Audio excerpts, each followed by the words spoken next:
ಪಶ್ಚಿಮ ಏಷ್ಯಾದಲ್ಲಿನ ಭೌಗೋಳಿಕ ರಾಜಕೀಯ ಉದ್ವಿಗ್ನತೆಗಳು ಮತ್ತೊಮ್ಮೆ ಜಾಗತಿಕ ಇಂಧನ ಪೂರೈಕೆ ಸರಪಳಿಯನ್ನ ಅಡ್ಡಿಪಡಿಸುವ ಬೆದರಿಕೆಯನ್ನ ಒಡ್ಡುತ್ತಿದ್ದರೂ ಭಾರತೀಯ ರೈಲ್ವೆ ಜನವರಿ 2026 ಹೊತ್ತಿಗೆ ತನ್ನ ಬ್ರಾಡ್ ಗೇಜ್ ಸಾಲದ ಶೇಕಡ 99.4ರಷ್ಟು ವಿದ್ಯುದೀಕರಣಗೊಳಿಸುವ ಮೂಲಕ ಒಂದು ಮೈಲಿಗಲ್ಲು ಸಾಧಿಸಿದೆ ಎಂದು ಯುಕೆ ಮೂಲದ ರೈಡಿಂಗ್ ಸನ್ ಬೀಮ್ಸ್ ಎಂಬ ಸಂಸ್ಥೆಯು ರೈಲ್ವೆಗಳ ವಿದ್ಯುದೀಕರಣ ಕುರಿತ ಲೇಖನದಲ್ಲಿ ಉಲ್ಲೇಖಿಸಿದೆ. ಅಂದರೆ ಮಧ್ಯಪ್ರಾಚ್ಯದ ಬಿಕ್ಕಟ್ಟಿನಿಂದಾಗಿ ಭಾರತೀಯ ರೈಲ್ವೆ ತೈಲ ಕೊರತೆ ಎದುರಿಸಿದರೂ ವಿದ್ಯುತ್ ಇಂಜಿನ್ಗಳು ಕಾರ್ಯಾಚರಣೆಯನ್ನ ಸಾಮಾನ್ಯ ಸ್ಥಿತಿಯಲ್ಲಿ ಇರಿಸಲಿವೆ. ಈಗಾಗಲೇ ವಿದ್ಯುತ್ ಇಂಜಿನ್ಗಳು ರೈಲ್ವೆ ಇಲಾಖೆಯ ಡೀಸೆಲ್ ಬಳಕೆಯ ಪ್ರಮಾಣವನ್ನ ಭಾರೀ ಪ್ರಮಾಣದಲ್ಲಿ ಕಡಿತಗೊಳಿಸಿದ್ದು ತೈಲ ಕೊರತೆ ಭೀತಿಯನ್ನ ಇಲಾಖೆ ಎದುರಿಸದು ಎಂದು ಹೇಳಲಾಗ್ತಿದೆ. 178 ಕೋಟಿ ಲೀಟರ್ ಡೀಸೆಲ್ ಉಳಿತಾಯ. ಹಾರ್ಮುಜ್ ಜಲಸಂಧಿ ಬಂದ್ ಎಫೆಕ್ಟ್ ಇಲ್ಲ. ಭಾರತೀಯ ರೈಲ್ವೆಯು ವಿದ್ಯುದೀಕರಣವು 2024-25ರಲ್ಲಿ ಡೀಸೆಲ್ ಬಳಕೆಯನ್ನ 178 ಕೋಟಿ ಲೀಟರ್ಗಳಷ್ಟು ಕಡಿತಗೊಳಿಸಿದೆ. 2016-17ರಿಂದ ಇಲ್ಲಿಯವರೆಗೆ ಶೇಕಡ 62ರಷ್ಟು ಡೀಸೆಲ್ ಬಳಕೆ ಕಡಿತವನ್ನ ಸಾಧಿಸಲಾಗಿದೆ ಎಂದು ರೈಡಿಂಗ್ ಸನ್ ಬೀಮ್ಸ್ ತನ್ನ ವರದಿಯಲ್ಲಿ ಉಲ್ಲೇಖಿಸಿದೆ. ಭಾರತವು ತನ್ನ ಕಚ್ಚಾ ತೈಲ ಆಮದಿನಲ್ಲಿ ಸುಮಾರು ಶೇಕಡ 40ರಷ್ಟು ಮತ್ತು ಎಲ್ಎನ್ಜಿ ಪೂರೈಕೆಯಲ್ಲಿ ಶೇಕಡ 20ಕ್ಕಿಂತ ಹೆಚ್ಚು ಹಾರ್ಮುಜ್ ಜಲಸಂಧಿಯನ್ನ ಅವಲಂಬಿಸಿವೆ ಎಂದು ಈ ವರದಿಯಲ್ಲಿ ಗಮನ ಸೆಳೆದಿದೆ.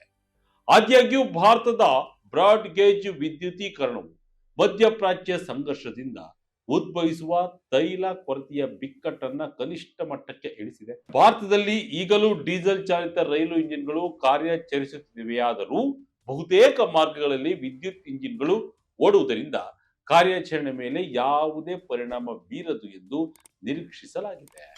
ಭಾರತವು ವಿಶ್ವದಾದ್ಯಂತ ರೈಲು ವಿದ್ಯುದೀಕರಣದಲ್ಲಿ ಮುಂಚೂಣಿಯಲ್ಲಿದೆ ಮತ್ತು ನೆಟ್ವರ್ಕ್ ವಿದ್ಯುದೀಕರಣ ಪಾಲಿನ ವಿಷಯದಲ್ಲಿ ಚೀನಾ ಮತ್ತು ಯುನೈಟೆಡ್ ಕಿಂಗ್ಡಮ್ ಸೇರಿದಂತೆ ಪ್ರಮುಖ ರೈಲು ವ್ಯವಸ್ಥೆಗಳಿಗಿಂತ ಬಹಳ ಮುಂದೆ.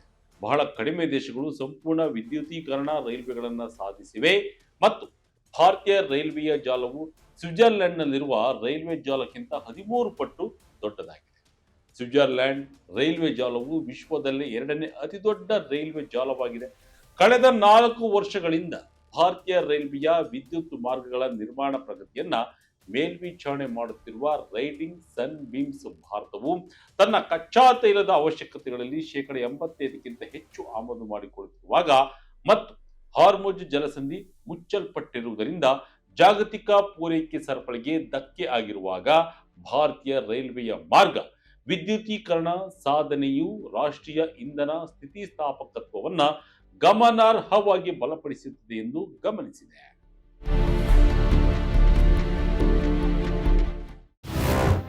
ಭಾರತದ ಸಮಯೋಚಿತ ಯೋಜನೆ. ರೈಲ್ವೆ ನಿರ್ವಹಣಾ ವೆಚ್ಚದಲ್ಲಿ ಕಡಿತ. ಜಾಗತಿಕ ಕಚ್ಚಾ ತೈಲ ಬೆಲೆಗಳಲ್ಲಿನ ನಿರಂತರ ಏರಿಕೆಯು ದೇಶದ ವಾರ್ಷಿಕ ಆಮದು ವೆಚ್ಚವನ್ನ ಹೆಚ್ಚಿಸುತ್ತದೆ. ಹಣದುಬ್ಬರ ಸಾರ್ವಜನಿಕ ಹಣಕಾಸು ಮತ್ತು ಗೃಹ ವೆಚ್ಚಗಳ ಮೇಲೆ ಒತ್ತಡ ಹೇರುತ್ತದೆ. ಭಾರತ ತನ್ನ ರೈಲು ಚಲನಶೀಲತೆಯ ವ್ಯವಸ್ಥೆಯನ್ನ ಡೀಸೆಲ್ನಿಂದ ವಿದ್ಯುತ್ಗೆ ಬದಲಾಯಿಸುವ ಮೂಲಕ ಇಂತಹ ಭವಿಷ್ಯದ ಸಂಕಟಗಳನ್ನು ಅತ್ಯಂತ ಜಾಣತನದಿಂದ ನಿವಾರಿಸಿದೆ. ವಿದ್ಯುದೀಕರಣ ಪ್ರಕ್ರಿಯೆಯು 2010ರ ಮಧ್ಯಭಾಗದ ಬೇಸ್ ಲೈನ್ಗೆ ಹೋಲಿಸಿದರೆ ಭಾರತದ ಡೀಸೆಲ್ ಬಳಕೆಯಲ್ಲಿ ಈಗಾಗಲೇ ಭಾರಿ ಇಳಿಕೆ ಕಂಡು ಬರುತ್ತದೆ. ಅಲ್ಲದೆ ಇದು ನಿರ್ವಹಣಾ ವೆಚ್ಚವನ್ನ ಕಡಿಮೆ ಮಾಡಿದೆ ಮತ್ತು ಪಳೆಯುಳಿಕೆ ಇಂಧನ ಬೆಲೆ ಅಘಾತಗಳಿಂದ ರೈಲು ಕಾರ್ಯಾಚರಣೆಗಳಿಗೆ ಸಂಪೂರ್ಣವಾಗಿ ರಕ್ಷಣೆ ಒದಗಿಸಿದೆ. ಡೀಸೆಲ್ ಇಂಜಿನ್ಗಿಂತ ಓವರ್ ಹೆಡ್ ವಿದ್ಯುತ್ ಮಾರ್ಗಗಳಿಂದ ರೈಲುಗಳು ವಿದ್ಯುತ್ ಪಡೆಯುವ ವಿದ್ಯುತ್ ಟ್ರಾಕ್ಷನ್ ಡೀಸೆಲ್ ಟ್ರಾಕ್ಷನ್ಗಿಂತ ಸುಮಾರು ಶೇಕಡ 70ರಷ್ಟು ಆರ್ಥಿಕ ಲಾಭವನ್ನು ತಂದುಕೊಡುತ್ತವೆ.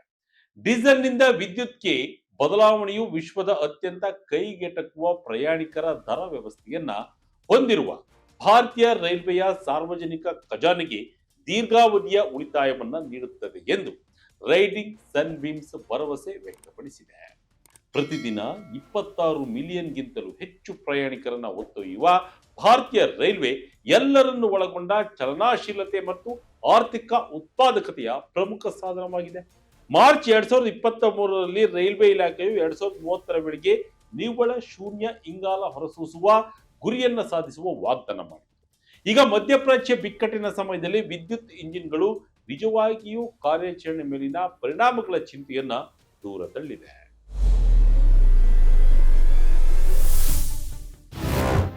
ಡೀಸೆಲ್ ಇಂಜಿನ್ ಮೇಲೆ ಪರಿಣಾಮ, ಸರಕು ಸೇವೆಗಳ ವೆಚ್ಚದಲ್ಲಿ ಹೆಚ್ಚಳ.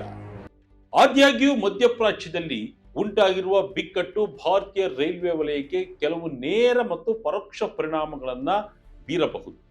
ತೈಲ ಬೆಲೆ ಏರಿಕೆ, ಕಚ್ಚಾ ವಸ್ತುಗಳ ವೆಚ್ಚ ಹೆಚ್ಚಳ ಮತ್ತು ಕಾರ್ಯತಂತ್ರದ ಮೂಲ ಸೌಕರ್ಯ ಯೋಜನೆಗಳಲ್ಲಿನ ವಿಳಂಬದಿಂದಾಗಿ ಕಾರ್ಯಾಚರಣೆಯ ವೆಚ್ಚಗಳು ಹೆಚ್ಚಾಗುವ ಸಾಧ್ಯತೆ ಇದೆ. ಇಂಧನ ಮತ್ತು ಉಕ್ಕು ಸೇರಿದಂತೆ ಹೆಚ್ಚುತ್ತಿರುವ ಇನ್ಪುಟ್ ವೆಚ್ಚಗಳು ಡೀಸೆಲ್ ಅವಲಂಬಿತ ರೈಲುಗಳು ಮತ್ತು ಸರಕು ಸೇವೆಗಳ ನಿರ್ವಹಣಾ ವೆಚ್ಚಗಳ ಮೇಲೆ ನೇರವಾಗಿ ಪರಿಣಾಮ ಬೀರುತ್ತದೆ.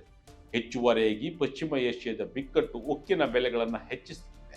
ಇದು ರೈಲ್ವೆ ಮೂಲಸೌಕರ್ಯ ಅಭಿವೃದ್ಧಿಗೆ ಇನ್ಪುಟ್ ವೆಚ್ಚಗಳನ್ನು ಹೆಚ್ಚಿಸುವ ಬೆದರಿಕೆಯನ್ನುಂಟು ಮಾಡುತ್ತದೆ. ಇದು ರೈಲ್ ವಿಕಾಸ್ ನಿಗಮ್ ನಂತಹ ಸಂಸ್ಥೆಗಳಿಂದ ನಿರ್ವಹಿಸಲ್ಪಡುವ ಯೋಜನೆಗಳ ಮೇಲೆ ಪರಿಣಾಮ ಬೀರುತ್ತದೆ. ಮಧ್ಯಪ್ರಾಚ್ಯ ಬಿಕ್ಕಟ್ಟಿನಿಂದಾಗಿ ಕಡಲ ಮಾರ್ಗಗಳು ಅಡಚಣೆಗಳನ್ನು ಎದುರಿಸುತ್ತಿರುವಾಗ ಸರಕು ಸಾಗಣೆ ವೆಚ್ಚಗಳು 15% 20% ಹೆಚ್ಚುವ ಸಂಭವವಿದೆ. ಇದು ರೈಲ್ವೆ ಸರಕು ಸಾಗಣೆ ದರಗಳನ್ನು ಹೆಚ್ಚಿಸಲು ಪ್ರಮುಖ ಕಾರಣವಾಗಲಿದೆ ಎಂದು ತಜ್ಞರು ಎಚ್ಚರಿಸಿದ್ದಾರೆ. ಅಷ್ಟೇ ಅಲ್ಲದೆ ಅಂತಾರಾಷ್ಟ್ರೀಯ ಉತ್ತರ ದಕ್ಷಿಣ ಸಾರಿಗೆ ಕಾರಿಡಾರ್ ಮತ್ತು ಭಾರತ ಮಧ್ಯಪ್ರಾಚ್ಯ ಯುರೋಪ್ ಆರ್ಥಿಕ ಕಾರಿಡಾರ್ ಸೇರಿದಂತೆ ಪ್ರಮುಖ ಸಂಪರ್ಕ ಉಪಕ್ರಮಗಳ ಪ್ರಗತಿಯನ್ನ ಮಧ್ಯಪ್ರಾಚ್ಯ ಅಸ್ಥಿರತೆಯು ನಿಧಾನಗೊಳಿಸಿದೆ. ಇವುಗಳನ್ನು ಲಾಜಿಸ್ಟಿಕಲ್ ದಕ್ಷತೆಯನ್ನ ಸುಧಾರಿಸಲು ವಿನ್ಯಾಸಗೊಳಿಸಲಾಗಿದೆ. ರೈಲ್ವೆ ಪ್ರಯಾಣಕ್ಕೆ ಹೆಚ್ಚಿದ ಬೇಡಿಕೆ, ರೈಲ್ವೆ ಷೇರುಗಳ ಮೌಲ್ಯದಲ್ಲಿ ಏರಿಳಿತ. ಮಧ್ಯಪ್ರಾಚ್ಯ ಬಿಕ್ಕಟ್ಟಿನಿಂದಾಗಿ ಹೆಚ್ಚುತ್ತಿರುವ ಇಂಧನ ಮತ್ತು ಸರಕು ದರಗಳು ಮತ್ತು ವಾಯುಯಾನದಲ್ಲಿನ ಸಂಭಾವ್ಯ ಅಡಚಣೆಗಳಿಂದಾಗಿ ಪ್ರಯಾಣಿಕರಿಗೆ ಭಾರತೀಯ ರೈಲ್ವೆ ಪರ್ಯಾಯವಾಗಿ ಕಾಣಿಸುತ್ತದೆ. ಪ್ರಸ್ತುತ ಬಿಕ್ಕಟ್ಟಿನ ಪರಿಸ್ಥಿತಿಯಲ್ಲಿ ರೈಲು ಸೇವೆಗಳು ಹೆಚ್ಚಿನ ಒತ್ತಡವನ್ನ ಎದುರಿಸಬಹುದು. ಈಗಾಗಲೇ ರೈಲ್ವೆ ಇಲಾಖೆಯು ಪೂರ್ಣ ಪ್ರಮಾಣದ ಅಡಚಣೆಗಳನ್ನ ನಿರ್ವಹಿಸಲು 84 ವಿಶೇಷ ರೈಲುಗಳನ್ನ ಘೋಷಿಸಿರುವುದನ್ನ ನಾವು ಇಲ್ಲಿ ಗಮನಿಸಬಹುದು. ಇನ್ನು ಪಶ್ಚಿಮ ಏಷ್ಯಾದ ಸಂಘರ್ಷವು ಭಾರತೀಯ ಷೇರು ಮಾರುಕಟ್ಟೆಯಲ್ಲಿ ಚಂಚಲತೆಯನ್ನ ಸೃಷ್ಟಿಸಿದೆ. ಇದರಿಂದಾಗಿ ರೈಲ್ ವಿಕಾಸ್ ನಿಗಮ್ ಮತ್ತು ಐಆರ್ಸಿಟಿಸಿ ಯಂತಹ ರೈಲ್ವೆ ಸಂಬಂಧಿತ ಷೇರುಗಳ ಮೌಲ್ಯದಲ್ಲಿ ಏರಿಳಿತ ಕಂಡು ಬರುತ್ತಾ ಇದೆ. ಉದಾಹರಣೆಗೆ ಮಾರ್ಚ್ 2026ರ ಆರಂಭದಲ್ಲಿ ರೈಲ್ ವಿಕಾಸ್ ನಿಗಮ್ ಷೇರುಗಳ ಮೌಲ್ಯದಲ್ಲಿ 12.14% ಕುಸಿತ ಕಂಡು ಬಂದಿದೆ. ಹಾರ್ಮುಜ್ ಮುಚ್ಚುವಿಕೆ ಪರಿಣಾಮಗಳೇನು? ಸಂಘರ್ಷ ಮುಂದುವರೆದರೆ ಏನು ಗತಿ? ವಿಶ್ವದ ಅತ್ಯಂತ ನಿರ್ಣಾಯಕ ಇಂಧನ ಚಾಕ್ ಪಾಯಿಂಟ್ ಆಗಿರುವ ಹಾರ್ಮುಜ್ ಜಲಸಂಧಿಯನ್ನ ಪ್ರಸ್ತುತ ಸಂಘರ್ಷದ ಕಾರಣಕ್ಕೆ ಇರಾನ್ ಮುಚ್ಚಿದೆ. ಇದರಿಂದಾಗಿ ಜಾಗತಿಕ ಮಾರುಕಟ್ಟೆಗಳಲ್ಲಿ ದಿನಕ್ಕೆ ಸುಮಾರು 20 ಮಿಲಿಯನ್ ಬ್ಯಾರೆಲ್ ತೈಲ ಕೊರತೆ ಎದುರಾಗಿದೆ. ಇದು ಹಿಂದಿನ ತೈಲ ಬಿಕ್ಕಟ್ಟುಗಳಲ್ಲಿ ಕಂಡು ಬಂದಿದ್ದ ಪೂರೈಕೆ ಅಡಚಣೆಗಳನ್ನ ಮೀರಿಸಿದೆ. ವಿಶ್ವದ ತೈಲ ವ್ಯಾಪಾರದ ಸುಮಾರು 20% ಪ್ರತಿದಿನ ಹಾರ್ಮುಜ್ ಜಲಸಂಧಿಯ ಕಿರಿದಾದ ಜಲಮಾರ್ಗದ ಮೂಲಕವೇ ಹಾದು ಹೋಗುತ್ತದೆ. ಈ ಜಲಸಂಧಿ ಮುಚ್ಚಲ್ಪಟ್ಟಿರುವುದು ಜಾಗತಿಕ ಇಂಧನ ಭದ್ರತೆಗೆ ಪ್ರಮುಖ ಬೆದರಿಕೆಯನ್ನುಂಟು ಮಾಡಿದೆ.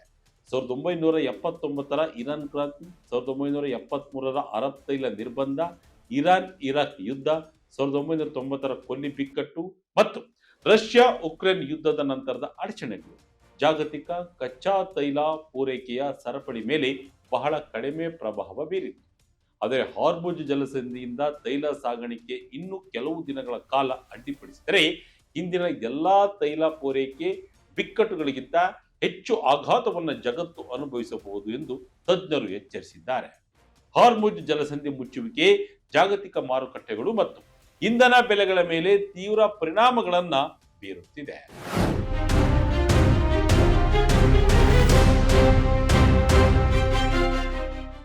ಈ ಕುರಿತು ಮಾತನಾಡಿರುವ ರಷ್ಯಾ ಅಧ್ಯಕ್ಷ ಪುಟಿನ್, ಹಾರ್ಮುಜ್ ಜಲಸಂಧಿಯನ್ನ ಮುಚ್ಚಿರುವುದರಿಂದ ಜಾಗತಿಕ ತೈಲ ಬಿಕ್ಕಟ್ಟು ಎದುರಾಗಿದೆ. ಸಂಘರ್ಷ ಇನ್ನು ಕೆಲವು ದಿನಗಳ ಕಾಲ ಮುಂದುವರೆದರೆ ಜಾಗತಿಕ ಮಟ್ಟದಲ್ಲಿ ಎಲ್ಲಾ ದೇಶಗಳು ಭಾರಿ ಪ್ರಮಾಣದಲ್ಲಿ ತೈಲ ಕೊರತೆಯನ್ನ ಎದುರಿಸಲಿವೆ. ಇದರಿಂದ ಎಲ್ಲಾ ಕ್ಷೇತ್ರಗಳಲ್ಲಿ ಬೆಲೆ ಏರಿಕೆ ಅನಿವಾರ್ಯವಾಗಲಿದ್ದು ಜಾಗತಿಕ ಆರ್ಥಿಕತೆ ಮತ್ತೆ ಕುಸಿಯಲಿದೆ. ಈ ಹಿನ್ನೆಲೆಯಲ್ಲಿ ಮಧ್ಯಪ್ರಾಚ್ಯ ಬಿಕ್ಕಟ್ಟನ್ನ ಆದಷ್ಟು ಬೇಗ ಕೊನೆಗೊಳಿಸಬೇಕು ಎಂದು ನಾವು ಸಂಘರ್ಷದಲ್ಲಿ ನಿರತವಾಗಿರುವ ರಾಷ್ಟ್ರಗಳನ್ನ ಒತ್ತಾಯಿಸುತ್ತೇವೆ. ಆದರೆ ಪುಟಿನ್ ಪ್ರಸ್ತುತ ಸಂದರ್ಭದಲ್ಲಿ ಜಾಗತಿಕ ತೈಲ ಬಿಕ್ಕಟ್ಟನ್ನು ನಿವಾರಿಸಲು ರಷ್ಯಾ ಸಿದ್ಧ ಎಂದು ಸಂದೇಶ ಕಳುಹಿಸಿದ್ದು, ಯುರೋಪ್ ಮತ್ತು ಏಷ್ಯಾದ ತೈಲ ಬೇಡಿಕೆಯನ್ನ ಪೂರೈಸಲು ರಷ್ಯಾದಿಂದ ಸಾಧ್ಯ ಎಂದು ಹೇಳಿಕೊಂಡಿದ್ದಾರೆ. ಒಟ್ಟಿನಲ್ಲಿ ಮಧ್ಯಪ್ರಾಚ್ಯ ಬಿಕ್ಕಟ್ಟು ಜಾಗತಿಕ ದುಷ್ಪರಿಣಾಮಗಳನ್ನ ಬೀರುತ್ತಿದ್ದರೂ ಭಾರತವು ತನ್ನ ವಿವಿಧ ರಂಗಗಳನ್ನ ಸದೃಢಗೊಳಿಸಿರುವುದರಿಂದ ಹೆಚ್ಚಿನ ಪರಿಣಾಮಗಳನ್ನ ಎದುರಿಸುತ್ತಿಲ್ಲ. ಈ ಪೈಕಿ ಭಾರತೀಯ ರೈಲ್ವೆ ಕೂಡ ಒಂದು ಎಂದು ಹೇಳಬಹುದು. ಇದಾಗಿತ್ತು ಈ ಕ್ಷಣದ ಇಂಟ್ರೆಸ್ಟಿಂಗ್ ಸ್ಟೋರಿ. ಇದೇ ರೀತಿಯ ಸ್ಟೋರಿಗಾಗಿ Vijaya Karnataka website, YouTube page, Facebook page follow ಮಾಡ್ತಾ ಇರಿ. ಧನ್ಯವಾದಗಳು.